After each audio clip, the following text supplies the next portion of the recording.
Aí nós tivemos uma outra questão envolvendo armazenamento, né? Se o pessoal sabia, tinha ideia de como armazenar corretamente o seu material de referência certificado.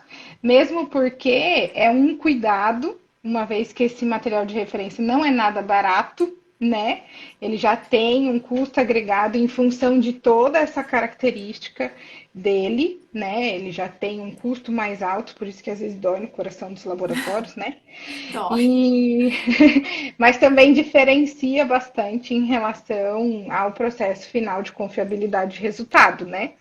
E aí, nesse sentido, a gente soltou se o pessoal sabia como armazenar corretamente. O Uhum. retorno que a gente teve é que a maior parte, 80%, Falou que tá sim. ok com o processo de armazenagem. O que você tem para trazer para eles de armazenagem, Bem, Tabita? eu já tomei na conformidade da armazenagem. Na verdade, antes de eu responder essa pergunta, eu vou só fazer uma contextualização do processo de produção, porque ela vai me ajudar a responder as próximas, essa e mais as próximas perguntas, tá? Tá. Então, lembra que eu falei que o material de referência ele é uma substância, né, homogênea e estável. Então, homogeneidade tem a ver com o preparo daquele material de referência e a distribuição dele, né, dentro das embalagens que vai parar lá dentro do laboratório. A estabilidade tem a ver com aquele material ele manter a propriedade dele dentro de um período. Quando a gente fala de prazo de validade, de armazenamento, eu estou mexendo ali muitas vezes na estabilidade do meu material, tá? Porque se eu não armazeno ele de forma correta, eu posso estar perdendo esse material de alguma forma. Não só perdendo, contaminando, eu posso estar afetando ali de alguma forma o meu material. E aí o que acontece quando o produtor ele produz, né, o material de referência dele? Ele tem que fazer esses estudos, né, de homogeneidade e de estabilidade. Quando ele vai fazer o estudo de estabilidade, geralmente ele vai testar diferentes condições de armazenamento desse material. Tá? Então ele vai colocar uma temperatura menor, uma temperatura mais de ambiente ali, uma temperatura maior, que é o estudo, inclusive, que eles fazem, Tati, que é um estudo de estabilidade curto prazo, que a gente chama, que é para transporte. Tá? Então, quando esse material ele é transportado, geralmente ele às vezes vai em caminhão, essas coisas, ele vai chegar a uma temperatura um pouquinho mais alta se ele não for refrigerado, né? Refrigerado. Então, Uhum. o produtor ele tem que fazer esse teste do material numa temperatura um pouquinho mais alta, simulando exatamente condições de transporte. Esse estudo de curta duração, ele pode durar aí cerca de um mês, tá? Então, é como se Uhum. o material pudesse ficar parado numa condição errada lá, né? Durante um mês, ele não perder ali as características dele. Então, com base nesse estudo de homogeneidade de curto prazo, ele vai montar depois o estudo dele de estabilidade a longo prazo, que é onde ele vai acompanhar o material de referência por vários meses para poder estimar essa validade do material de referência. E aí, quando a gente fala de estabilidade, o armazenamento ele é primordial. E, pasmem, nem sempre botar na geladeira é a melhor opção para o seu material de referência. A gente tem já esse Uhum. conceito na cabeça, não sei de onde não, mas que tudo não bota, Preservar e botar na tem que geladeira, botar na né? geladeira. Só que o que acontece? A geladeira, dependendo do frasco que eu estou utilizando, esse frasco ele pode absorver umidade. E aí você todo Uhum. feliz lá achando que o seu material tá legal, você tá botando água, você tá diluindo seu material ali da geladeira sem saber. Então, forma de armazenamento correto do material de referência, aquele que o fabricante recomendar. Tá? Então, você tem que Uhum. olhar o certificado do material de referência. E aqui vai uma outra dica. É, você tem que olhar para cada fabricante. Ah, mas a absorção de pH é tudo igual. Não, porque a embalagem que cada produtor usa é diferente. Você não sabe quais testes que ele fez, em qual temperatura que ele estimou. Então, você tem que fazer esse trabalho de olhar certificado por certificado, tá? Uhum. Para ver como que aquele fornecedor garante, né? Exatamente. Porque como o armazenamento ele está relacionado ao tipo de embalagem, Inclusive, tem um provedor dos Estados Unidos que ele desenvolveu um saquinho de alumínio com alumínio, que ele é anti essa evaporação. Não sei se você já viu. Então, foi uma embalagem que ele desenvolveu para poder diminuir perda dos materiais de referência. Porque existe, principalmente se ele está armazenado em plástico, tá? Porque o plástico ele é um material poroso. Então, a gente tem que respeitar essa condição de armazenamento aí do fabricante. Legal. E isso vai estar ali no próprio certificado, numa instrução que acompanha o material de referência. Então, não dá para a gente falar todo material de referência para pH tem que ficar na geladeira ou tem que ficar 25 graus, por exemplo. Não. Não dá. E ficar também atento, às vezes você não tem... a forma de armazenamento ela é diferente depois que você abre o padrão. O MRC, tá? Às vezes também pode acontecer de ser diferente. Então, se tiver fechado, pode ficar em temperatura ambiente, por exemplo. Se você abrir, tem que ser em geladeira, né? Então, vale a pena olhar se não tem nenhuma instrução desse tipo também. É mesmo porque a gente tem alguns analitos, alguns materiais que até o prazo de validade começa a contar depois de aberto, né? Sim. Uhum. Isso aí é um estudo que os fabricantes, antes eles não faziam, mas agora parece que eles, com a revisão da norma da ISO-Guide 35, eles têm que fazer, se o material ele pode ser particionado, ou seja, eu posso usar mais de uma porção, eu tenho que fazer estudo também simulando a abertura desse material. Então, ele pode ter um prazo de validade diferente, ele fechado e ele aberto. Tá? Mas é tudo baseado em estudos do provedor, do produtor. E aí você já emendou a próxima mesmo, que é de se pode fracionar. Porque a gente vê, e isso é muito comum entre os laboratórios, principalmente quando tem unidades diferentes ou tem análises incomuns em setores diferentes, a gente comprar um material de referência em maior quantidade, fracionar e distribuir entre as unidades, entre as seções, né? Também é outra coisa super abominável, porque imagine, todo o estudo do material, ele está relacionado à embalagem, tá? Desde o estudo de homogeneidade, né, do fracionamento que o produtor fez, e depois do estudo de estabilidade também. Quando você pega um frasquinho seu que tem no laboratório e coloca em outro frasco qualquer, esse frasco às vezes não é o mesmo frasco que o provedor. Às vezes até você pode procurar saber qual é o frasco dele, mas mesmo assim é volume diferente, não é a mesma condição que o produtor testou. E aí o que a gente tem que pensar?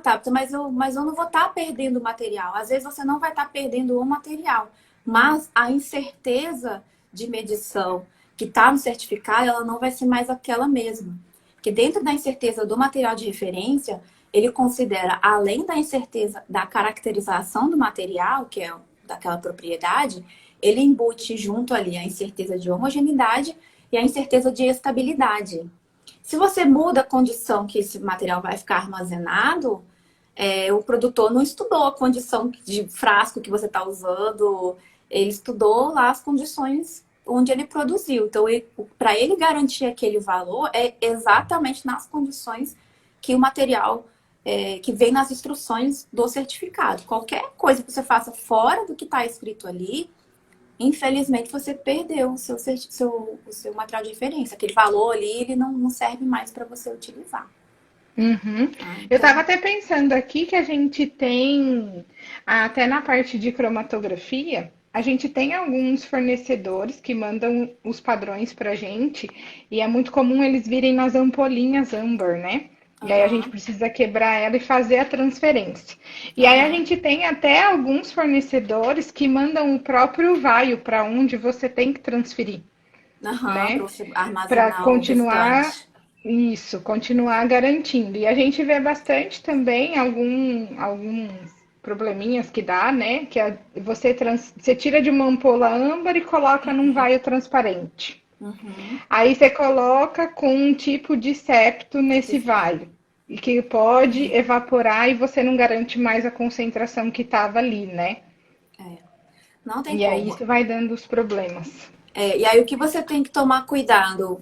Existem alguns materiais de referência que são dose única, tá? Tipo assim, tipo esses de ampolinha, abri, usei, descartei. Se o produtor não pode guardar, ele vai ou e falar como você vai fazer essa guarda, mas realmente eu nunca vi um que falou assim, como você fazer essa guarda. Você falou que tem uns que mandam, né, um frasquinho para você Eu guardar. achei isso muito legal. Então, Aham. uma necessidade já que ele viu, mas a princípio, sempre quando o material pode ser fracionado, o produtor ele tem que fazer o estudo. Fracionado, não, desculpa. Ele pode ser utilizado mais de uma vez, o produtor ele tem que fazer esse estudo do frasco aberto, né? Simulando o frasco aberto, qual é a perda, qual é a validade desse material. Então, é um Uhum. tratamento um pouquinho diferente. Tá? E ó, nesse sentido, a gente teve uma questão aqui que. Aham. Você consegue ver as perguntas agora ou sou só Eu eu? consigo que tá aqui Ah, na tela. consegue. Ah, consigo. Ah, então tá, porque eu vejo que ele fica aqui bem baixinho, aí eu tenho que ir Aham. ampliando. Eu não sabia se você estava vendo também. Mas aí eu vou narrando aqui. Tá bom. A gente tem uma questão aqui que então a gente não recomenda transferir o padrão para um outro frasco. Não. Você vai tirar a alíquota que você vai utilizar. Aí você é igual reagente, gente. Eu vou tirar um pouquinho, né? Não vou voltar para o frasco original, vou descartar o restante. A mesma coisa. Vou tirar a minha alíquota que eu vou utilizar, vou usar, vou descartar o restante. Tá? Aí com isso eu acho que deve estar passando aqui na cabeça, principalmente dos prestadores de serviço privado aqui. Tatiana, pelo amor de Deus, eu vou gastar muito mais padrão agora. É Vai. isso mesmo que você está me falando? É isso mesmo. É isso mesmo.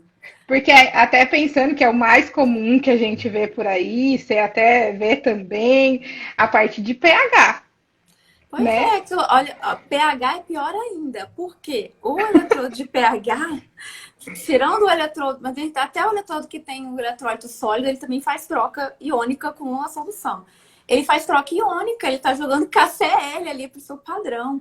E KCl, ele altera o pH, tá, gente? O meio iônico, ele altera a medição de pH. Inclusive, é um dos métodos que eles utilizam para caracterizar padrão de MRC de pH, tá? Então, pH é a pior situação de todos, porque o seu eletrodo faz troca de íons com a sua amostra, com a sua solução, com o seu padrão. Aqui a gente tem, ó, que os gestores não ouçam. Gente, a gente sabe que dói, mas a gente tem que É. falar algumas vezes as verdades, né? O que Então, você pode fazer é começar a usar um volume menor, né? Então, eu não preciso colocar lá 100 ml, 50 ml. Vou pegar um becker menor, colocar uma quantidade que vale preencher toda a parte de membrana ali do meu eletrodo e descartar. uhum, trabalha com um frasco, né, de cilindro menor, Menor. né, para você poder também não precisar gastar um volume tão Isso, grande, né, do material de referência, mas também não fica devendo na cobertura do eletrodo, isso, né, para não ter uma medida inválida ali também. E aí nós vamos dando um jeitinho, né? Compra um isso, frasco de quantidade maior agora, né? isso. E aí vem uma outra questão também que eu vejo muito, principalmente na análise de pH, é o pessoal querer fazer calibração do pH-metro todo dia. Aí eu pergunto, tem necessidade de fazer todo dia? Será que meu eletrodo ele tá mudando tanto de um dia para o outro assim? Vale uma reflexão. Então, eu posso fazer a calibração, verifico a calibração e vou acompanhando durante os dias. Então, talvez o uso, a maneira como a gente use também, que não está muito adequada. E aí, de repente, fazendo esse ajuste de frequência, que nem o exatidão. Eu falei, eu preciso fazer exatidão todo dia do meu ensaio? Não, eu posso fazer ela mais espaçada. Então, eu vou precisar desse material de referência também num intervalo um pouquinho maior. Então, é mudar também a Uhum, mentalidade. Às vezes a gente vai tão no automático das coisas. Assim, qual o sentido, né, de eu fazer essa calibração todo dia? Eu só faço uhum. aquela calibração de pH, eu estou mexendo no ajuste do meu equipamento, né? Será que ele é tão instável assim que eu preciso fazer todo dia? Se sim, se a resposta for sim, faça todo dia. Se Ok. não, você vai acompanhar até quando que o seu eletrodo está estável. Aí vai depender da frequência de uso, do tipo de amostra que eu trabalho. Então, você precisa conhecer, na verdade, o seu equipamento. Uhum. Aí eu vou até puxar um pouco a sardinha aqui, né? Vamos usar um pouquinho mais a carta de controle e um Isso pouco aí. menos os materiais de referência, né? É Que isso aí você aí. consegue ter esse balanço. Porque não adianta, né? Nessa nossa área de qualidade analítica, é sempre compromisso-benefício, né? Não Sim, dá para ter só benefícios, né? sim. Então, é igual você falou, se a gente precisa e o correto é a gente usar o MRC para tudo, a gente pode já fazer esse uso adequando, né, a forma de usar e trabalhando um pouquinho mais com as ferramentas de qualidade para dar o embasamento de que, ó, tá tudo sob controle, pode seguir, né? Exatamente. Ó, a gente teve aqui e, gente, essa parte de auditoria, depois a gente até pode marcar aqui para a gente bater um papo sobre, né? Que o João tá colocando aqui para gente que um auditor do Imetro comentou que os MRs têm prazo de validade de 1 ano após aberto, mesmo o prazo de validade sendo maior. Assim, eu desconheço essa informação. A princípio, o prazo de validade do material de referência é dado pelo produtor, tá? Ele Uhum. faz estudo para isso, Mantendo tá? todas as condições que ele Que ele recomenda, é aquele recomenda. ali que tá valendo. Isso aí. Legal. Aí tem assim, então eu vou ter que descartar todo dia, Tabita, o meu material de referência. Ai, Patrícia, eu sei Agora que não dói. falta a pergunta. Você tem que usar esse MRC todo dia? Boa! Então vamos rever a forma de uso para o processo ficar razoável, né? Razoável no bolso, mas com Isso. toda a confiabilidade que a gente precisa na Sem bancada. perder a confiabilidade, exatamente. Exato. Ah, deixa eu ver. Ó, tem um monte aqui. Posso fazer a calibração uma vez por semana e checar todo dia de uso, né? Esse é o pegâmetro? Esse É é o aqui pegâmetro? no. Ah. É Aí pH, assim, Ju? vai depender do equipamento, tá?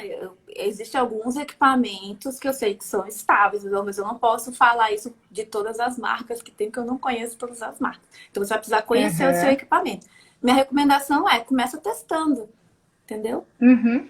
E a carta ela vai te dar essa resposta, viu? Então, Sim, se você fizer a calibração hoje, aí você usa a sua amostra de controle, que seria, isso, né, o seu MR, para ir acompanhando a precisão dele depois que você fez, isso, né, a verificação de exatidão dela e tá tudo ok. Você isso vai aí. acompanhando a verificação. Quando ela sair fora, a gente já sabe que tem que parar e tomar ação, né? A Uhum, primeira ação é a gente fazer o teste de exatidão de novo. uhum, Se não deu bom, tem que calibrar novamente. Dali isso. umas 3 vezes que isso acontece, você já vai ter o histórico. Ó, porque calibração tem prazo de validade, ela não é para sempre, toda a vida, né? Isso, Não adianta. eu não posso só calibrar uma vez e ficar verificando o resto da minha vida, não. Você vai definir uma Exato, frequência mínima, mas essa frequência mínima ela pode ser maior do que a diária, né? Então começa exato. testando Uhum. semanal deu bom, o equipamento está estável, aí você tenta Vai em 15 seguindo. dias, Uhum. exatamente. Legal. Tem recurso, gente. Isso, recurso Não é só sofrimento, não. Tá bom? isso. E aí veio um assunto, até eu conversando contigo, quando fui te buscar no aeroporto, veio um assunto muito legal que eu falei, nossa, nós temos que falar disso. E não era só eu, né, que fiquei muito curiosa dessa explicação na totalidade, que é a alíquota mínima de MRC. Ó, 70% da galera que acompanha a gente participou da enquete e nunca ouviu falar. Pois é. Isso aí também é um outro parâmetro de estudo do produtor que está relacionada à homogeneidade do material. Essa alíquota mínima ela vai ser mais crítica em alguns tipos de materiais, como por exemplo materiais que são em pó sólidos, tá? Em Uhum, solução, é, principalmente se for aquosa, né? Dificilmente você vai ter problema ali de homogeneidade, embora alguns produtores de soluções aquosas eu também já vi a alíquota mínima, tá? Mas nos materiais que são de matriz, né, que vem material sólido, né, em pozinho, liofilizado, esses daí, obrigatoriamente, eles têm alíquota mínima. Por quê? Porque abaixo dessa alíquota, você não consegue reproduzir, você não consegue precisão do seu material de referência. E aí aquela incerteza que está lá, ela também vai para o beleléu, porque ela não é válida para aquela alíquota menor, tá? Mas como para Legal. sólidos, mas pode existir também para líquidos, então eu recomendo que utilize. Inclusive, na auditoria dessa semana, teve um padrão, eu não lembro se foi o de ferro que a gente estava olhando, que ele trazia uma alíquota mínima de 200 microlitros. Então, Que bacana. então você não poderia usar uma alíquota menor do que 200 microlitros. E aí vale para a gente fazer as soluções intermediárias, Tudo, aí as você vai reajustar curva seu de processo, calibração. para poder usar Uhum. uma alíquota maior. Gente, olha que sensacional isso, hein? Da manhã já dá para dar uma olhada nos seus materiais de referência para ver se está tudo em ordem com as suas Dá, alíquotas mínimas, tá? dá. Fica a dica aí. Exatamente. Aí nós temos mais uma questão aqui, Uhum, que os padrões MRC de analitos inorgânicos uhum. atualmente têm uma validade de 2 anos após a produção e controle de qualidade. Após a abertura da Bolsa TCT, é essa que você Aham, falou, isso. a validade muda para 1 ano a partir da abertura. Confere? Isso aí é de produtor para produtor, tá? Quando o produtor ele faz o material de referência pela primeira vez, ele tem que pelo menos fazer um estudo mínimo de estabilidade de 6 meses a 1 ano. Aí geralmente ele bota esse produto no mercado e ele continua acompanhando esse produto. Essa empresa aí que tem essa bolsinha, ela já está no mercado há muito tempo, então ela já tem muito know-how dos materiais que ela prepara. Então ela consegue te dar esse prazo aí maior, essa previsão maior aí de estabilidade, porque provavelmente ela tem vários estudos sobre isso. Mas um produtor, para ele botar pela primeira vez o material de referência dele lá, ele pedir a acreditação daquele material de referência, ele tem que ter pelo menos produzido um lote daquele material e feito pelo menos um estudo ali de 6 meses, no mínimo 6 meses, a 1 ano de estabilidade, tá? Tá, Então vai depender ali muito de bom. produtor para produtor. Tá. Porque aí Então depende de não, embalagem, depende de tudo, não tem regra. então tem que fazer leitura de certificado, tá? Na Tem. totalidade do material de referência certificado, leiam e entendam todos. Eles até, na maioria das vezes, já dividem, né, os assuntos ali no Isso, próprio certificado, né? divide. E aí uma recomendação legal também, às vezes, se você está na dúvida, é você tentar contactar esse provedor para você ver um modelo de certificado dele. Alguns sites você Uhum. consegue baixar os modelos, né, como é que vem, mas você, não, eu queria saber relacionado ao preparo, ao uso, você pode pedir esse certificado antes de você comprar, para você ver se aquele material vai realmente te servir, né, para não chegar no laboratório e ser surpresa ali para você, né? Uhum. Surpresa desagradável, né? Exatamente. E a gente recebeu uma questão, Tabita, achei até interessante, o Aham. pessoal já faz essa aplicação, Uhum. né? Mas ele quer saber se é correto. Aham. Que é, eles têm um padrão MRC, mas esse Uhum. MRC está vencido. Uhum. Aí ele usa como MR. MR. Tá, Posso fazer isso? Foi a tá. pergunta. Então, a única pessoa não, a única organização que pode mexer na data de validade do material de referência é o produtor, tá? Então, eu no meu laboratório não posso contratar outro laboratório para revalidar o meu padrão, não posso, tá? Por quê? Porque é ele que tem um estudo, é ele que tem um histórico, é ele, só o produtor pode revalidar e dar uma nova validade para esse material de referência. Ah, tá, mas sobrou material de referência, né? A gente fica com pena de jogar fora. Posso usar como MR? Pode. Por quê? Porque para a aplicação do MR, eu não preciso dos dados de incerteza do meu material. Quando o material de Uhum, referência ele perde a validade, às vezes ele nem perde a validade por conta do analito que ficou instável, não. Às vezes o que perde a validade é o valor de incerteza dele. Porque lembra que eu falei que na incerteza vai o estudo de estabilidade? E aí, quando a uhum, gente faz o cálculo de incerteza de estabilidade, eu projeto um tempo. Tá? Então, eu projeto lá 24 meses. Então, ó, com 24 meses, a estabilidade do meu material ela vai se comportar assim. E eu incluo aquela variação dentro da incerteza do meu material. Então, quando o material ele perde a validade dele, às vezes ele tá bom ainda, ele só aquela incerteza que não vai servir. E aí eu posso sim usar uhum. como MR. Inclusive na NITDICLA 030 tem um textinho lá sobre isso, que é de um trabalho que está citado lá, que ele fala que pode ser utilizado. E aí, como que você vai saber se esse MR ainda está bom? Usando aí Uhum, através de carta controle, né? Você tem que ver se ele está estável ainda. Lembra? A característica do MR, estabilidade e homogeneidade. Homogeneidade você já sabe que provavelmente ele é. Ele, se foi produzido, se chegou até você, ele é homogêneo. Agora, a estabilidade você vai acompanhar via as ferramentas analíticas aí, uma carta controle, para você saber como é que tá a variação dele, tá? Pode legal. sim. Então, que aí ele pergunta, se eu puder fazer isso, como que eu faço o processo de validação? Preciso Carta fazer uma controle. Não, validação? não, carta Não, né? controle. Aí o ideal é que você tenha dados, né? Alguns dados anteriores desse, Anteriores. desse material, né?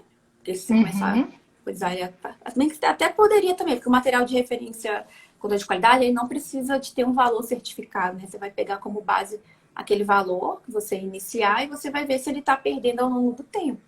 Então, é basicamente uhum, estabilidade que você vai avaliar. A estabilidade a gente avalia com carta e controle, né? Que uhum. é ao longo do tempo. Tá, que aí você já tem um histórico, você vai continuar o acompanhamento sabendo que tem essa característica de validade pendente, né?